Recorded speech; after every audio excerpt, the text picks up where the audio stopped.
the program. I'm Bill Hitchcock. It is September 25th, Thursday. We got an amazing report to get out to you and a possibly disturbing forecast to get out to you.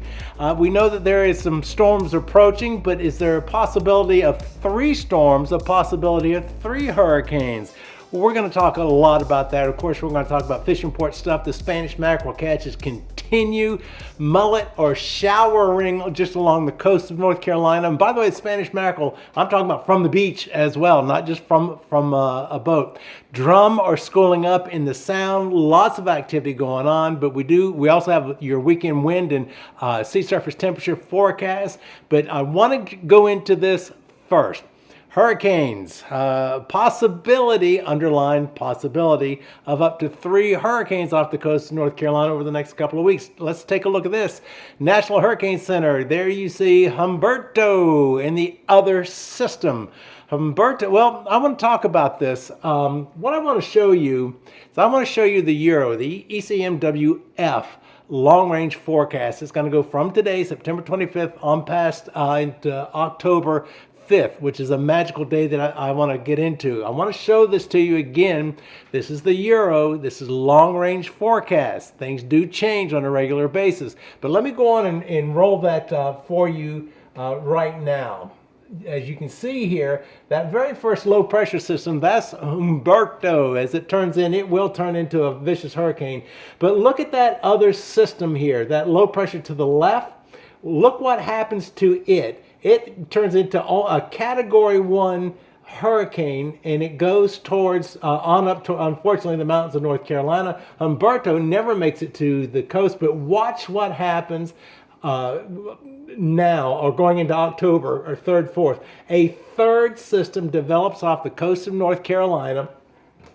And it looks like it now would be a Category 1 hurricane. It would make landfall somewhere around Cape Lookout, Cape Hatteras, somewhere in between there, and go north on up. So there are 3 systems to take a look at. Humberto looks like it's going to become a Category 4 hurricane, not make landfall. The system that's actually more inland to it looks like it's going to become maybe a Category 1 hurricane, make landfall around the Charleston, South Carolina area, go north, unfortunately head towards the mountains, and then around October 3rd, that time period, 2nd, 3rd, another low pressure system forms off the North Carolina, South Carolina coast, and around October 5th, it turns into possibly a Category 1 hurricane and goes north in between Cape Lookout, Cape Hatteras area. Again, this is from the Euro, the ECMWF. Historically, traditionally, over past 10 years, it has been the singularly best long-range forecast model that we have. The GFS, the American model, does not show what I just showed you.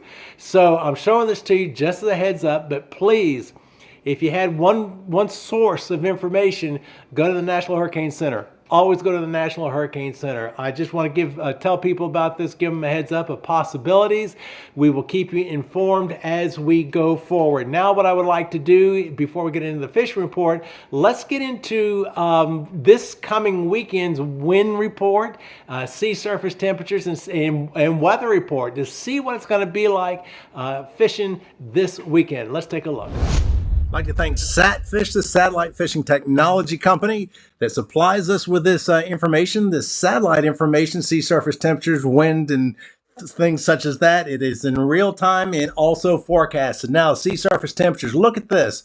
This started happening last week. Once we work up here from the Virginia Beach area all the way down to the Point of Hatteras, almost all the way to Cape Lookout, it is the same water temperature, 73, 74 degrees, including the Pamlico Sound and the Albemarle Sound. Few exceptions.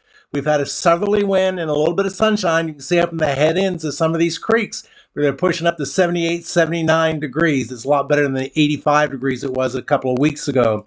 But once you hit the Cape Lookout area and start working south, you can see that yellow-ish color. This is where the water temperatures go from 74 up to 76, start warming up to 77 degrees all the way down to the Cape Fear, South Carolina border. It's still the warmest place, around 78 degrees. You can see, let me pull out a little bit here. With this past week, we've had predominantly southerly winds, and it's helped move in those warmer waters. For example, out here at the 90-foot drop, Last time we did a show last Thursday, this coolish water in the 76, 77 degree area was out here at the 90-foot drop. You can now see this warm water's pushed on in, working out here to the Big Rock and in the Gulf Stream itself. We're looking at 84, even 85 degree water temperature. The same thing has happened up here in the off of the Outer Banks, the Cape, the Cape Hatteras, Ocracoke area, 280 rocks, the Ocracoke rock pile, the rock pile. Again, this was cooler waters until about right here, but these warm waters have been blown on in. Let's go on and take a look at the winds right now. I'll pull on out here. When I'm doing this on Thursday morning, you can see that we were dominated by a southerly wind, both on the land and out here to sea. Here at the Crystal Coast area, we're looking at 10-knot winds here along the northern Outer Banks, about 11-knot winds. Let's look at Friday. What happens Friday? Wind starts shifting a little bit. You can see it's now coming more out of a westerly direction, but it's like 12, 13 knots up here, the Outer Banks, down in the Crystal Coast area, about 8, 9 knots down here in the Cape Fear area, 6, 7 knots. Saturday, what happens? Well, the wind's still a southerly direction, southwest. Out here at Hatteras, it's around 6, 7 knots. Down here, Cape Lookout, 3, 4, 5 knots. Same thing down here in the Cape Fear area. The weekend, the winds are going to settle down. On Sunday, it shifts. Well, you can look at this in the land masses coming out of the north. Here you see it's coming out of the west. Here you see it's coming out of the south. So we do have something. This is like due west out of here in the Raleigh Bay area, but it's still light. We're looking at 6, 7 degrees, 8 degrees, listen to me, knots coming out of this weekend. Unfortunately, this weekend is going to be seeing some rain. It's about 60, 70% chance of rain all up and down the coast of North Carolina. So if you don't mind the wet, as long as there's not lightning, it will not be very, very windy. We'd like to thank Satfish, the satellite fishing technology company, for supplying this information to us. Go to their website, satfish.com, satfish.com. I do want to mention that Satfish has so much more that I've been showing you. Go to their website, satfish.com, take a look what they got. Fascinating stuff. Now, fishing report. What's been going on? Let's head on up to Nags Head, Manio area. Jeanette's Pier, big drum, and plenty of bluefish. Bluefish have also really dominated the coast of North Carolina. Salty Waters OBX is at day 2 with this group, and they brought Sharon this time, whom had the hot hand. Another cooler full of trout and blues. Good fishing continues and should just get better through October. And that was just a half day. On the other half day, another limit of trout and some blues for my afternoon crew. Pretty weather and pretty fishing. So congratulations to those folks. Again, that was 2 different charters in one day. Lots of speckled trout. Speckled trout activity seems to be concentrated up in the northern Outer Banks area. Now, Outcast fishing charters out of Wanchese. They said, oh, I love this report. I got to meet this captain face to face. This is a good fisherman. He says, all kinds of hard today. Sheeping, soaking baits for big drum, popping, corking, bear jigging, live baiting, back to sheeping, back to big drumming. Just one of them bluebird slow days. Ended up with 2 nice trout for dinner and a bunch of good conversations with a cool crew. On to something different tomorrow. You know, what's the moral of that story? Be prepared. Be prepared. Be prepared, and it is called fishing and not catching. All right, in-game sport fishing out of Oregon Inlet. They say they picked out some dolphin and caught a couple of billfish. It looks like a white marlin and a sailfish is what they got. Now got a viewer submission, Harold Wilson. He says, last Thursday inside the inlet, my brother Greg and I got on the big ones. 4 minutes after setup, they started. Here's some of for your viewing delight. All caught on fresh mullet and 8/0 circle hooks with a Lipton rig. These were 46 to 50 inches. Love your show. Thanks, Harold Wilson. Thank you very much, Harold. And thank you for the detail. On Hatteras Island, Hatteras Jack Rodanthe, we got a little bit of video here. Take a look at this. The red drum are on the move in the sound and the drone footage to prove it. Big schools of drum are sliding in and making themselves right at home. That means it's the perfect time to get your rigs, bait, and setups dialed in. You better believe it. How about that drum? I've heard more about drum this past year and then I don't know when.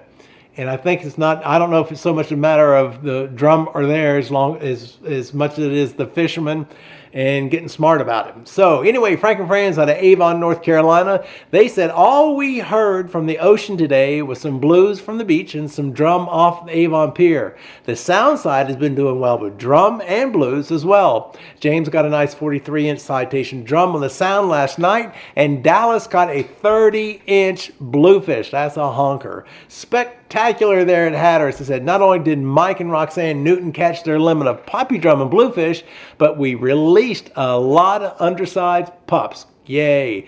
Done deal. They said great conditions and good fishing continues with mahi, tuna, and wahoo for the meat slam. We still have a few days open in October. I tell you what, I'd be calling. The weather's been weird, cancellations, all things are going on. If you're thinking about going fishing, contact your charter boat captains right now and see what's available. Tradewinds Bait and Tackle, Ocracoke. Sean Branton and his crew caught impressive numbers of bluefish and red drum, and look at that, shark, during the stay in Ocracoke Island, including big drum citation. Now, that's pretty much what we've heard so far is big bluefish and big drum in the Outer Banks. And that's pretty much been the story the past couple, 3-4 days.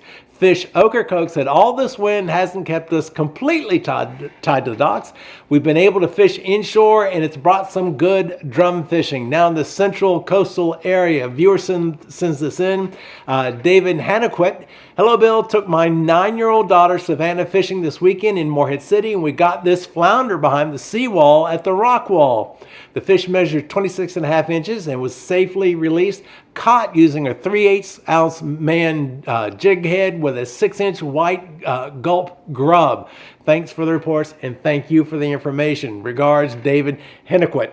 So, David, congratulations on that. Pamlico Pirates out of Oriental. Another fun day on the news. Super Crew out of Hillsborough, North Carolina. Pamlico gold never gets old. I love it. Chasing Tails out of Atlantic Beach. They said the Spanish mackerel bite is as good as it gets right now. Huge schools feeding at Cape Lookout, making them easy targets. Now, you may recall I offered a personal fishing report from last Friday.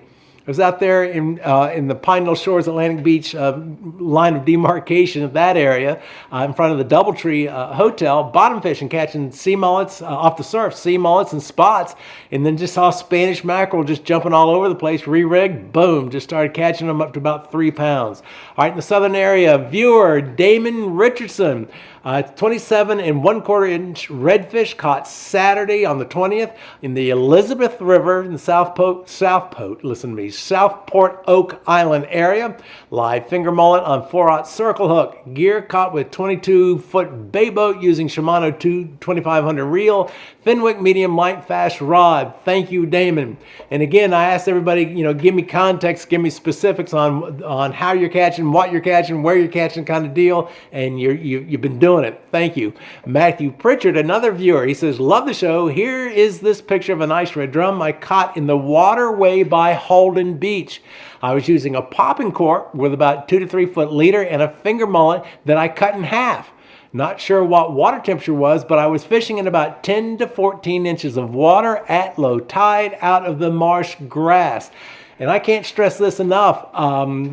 The real large drum we heard about, and I just went blank on his name, and I'm sorry, McPherson. I'm so sorry.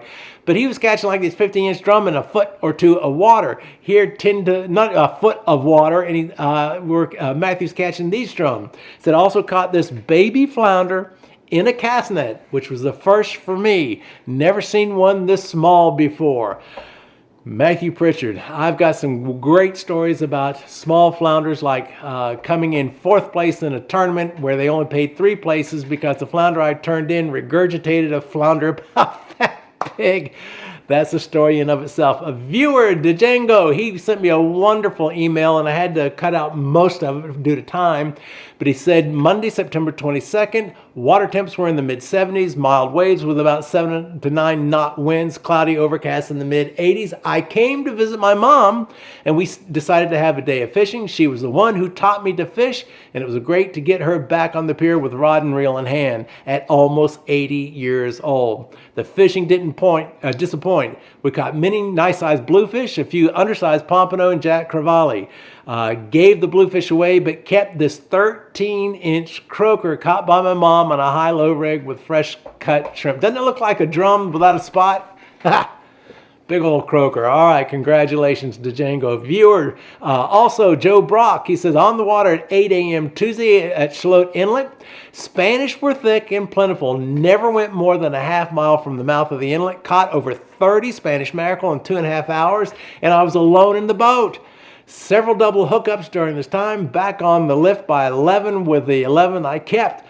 All on planers and silver Clark spoons in 25 to 30 feet of water. Thanks for what you do, Bill. Joe Brock. Joe, thank you for that detailed information. Again, folks, this is the type of report I love, giving information and context. Surf City Pier, happy birthday, Miss Seal. She found herself a few spots. And I get people mad at me when I say the following, and I've been saying it for decades. I believe spots will bring more people to the coast of North Carolina fishing than any other singular fish.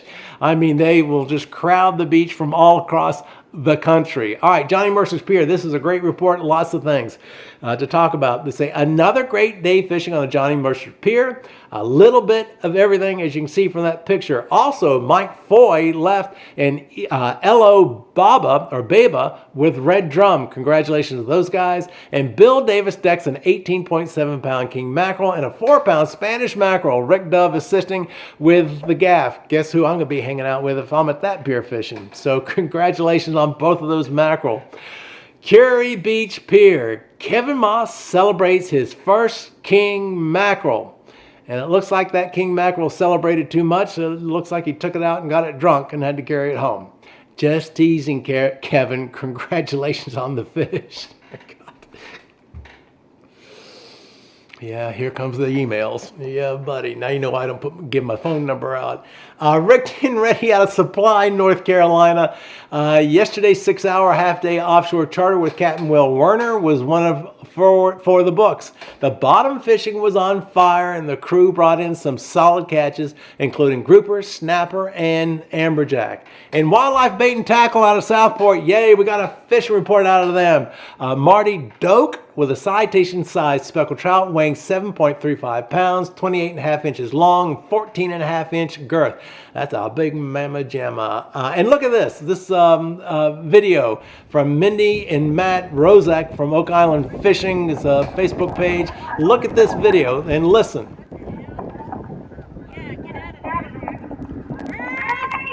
Yeah, she says, hey, y'all, this was yesterday between the pier and Lazy Turtle. The fish are thick, never seen anything like it. All I can say, those were mullet, about as big as my forearm. If you see that happening and you're in the water, get out of the water because something's making them jump and you might not like what they're making them jump. And when fish are in a feeding frenzy, they're usually not very particular what they hit. Whatever is closest to them, whatever is moving, they'll hit.